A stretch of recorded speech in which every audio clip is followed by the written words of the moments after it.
Idli steamer இது. Idli steamer வந்து 10 அடுக்கு உள்ளது, 10 தட்டு உள்ளது. ஒரே நேரத்தில் 200 இட்லி யூஸ் பண்ணுற மாதிரினா. அடுப்பு தான், கேஸ் ஸ்டவ் அடுப்பு தான், பார்த்துக்கோங்க.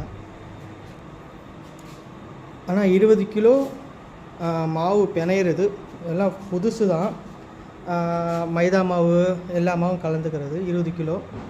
இது இன்னும் யூஸ் பண்ணாமல் அப்படியே வச்சுருக்கோம், கடை வந்து ஓப்பன் பண்ணனால. எல்லாமே புதுசாக ஃப்ரெஷ்ஷு தான்.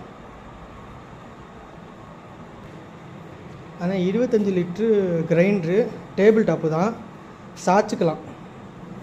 இந்த மாதிரி சாய்ச்சிக்கலாம். 20 லிட்ரு டேபிள் டாப்பு.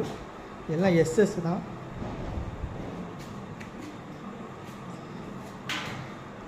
டபுள் கல், 2 கல் உள்ளது. 25 லிட்ரு ஃப்ரெஷ்ஷு தான். இது புதுசு தான். இது சப்பாத்தி மிஷினு.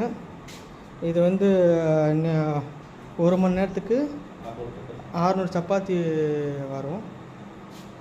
எல்லாமே புதுசு தான். இதெல்லாம் எல்லாமே ஸ்டாண்டு எல்லாமே இன்க்ளூடிங்காக வந்துடும்.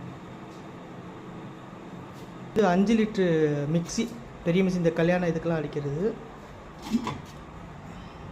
இது எல்லாமே இன்க்ளூடிங் எல்லாமே வந்துடும். 5 லிட்ரு மிக்ஸி. ஒரே நேரத்தில் 5 கிலோ 4 கிலோ போட்டு அரைச்சிக்கலாம். இது வந்து இடியாப்ப மிஷின்னா 1 மணி நேரத்தில் 600 இடியாப்பம் போடும், சுத்தம். அதை வேணால் நான் அப்புறமேட்டு மேக் பண்ண காமிக்கிறேன்.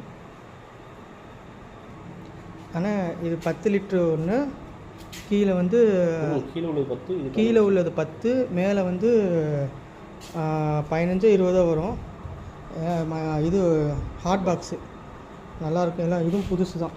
எல்லாமே புது ஐட்டம் தான், பார்த்துக்கோங்க.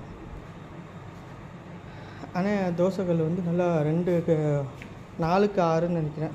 இல்லை இது எத்தனை சைஸுன்னு சரியாக தெரில. ஆனால் 2 பர்னர் இருக்கும்.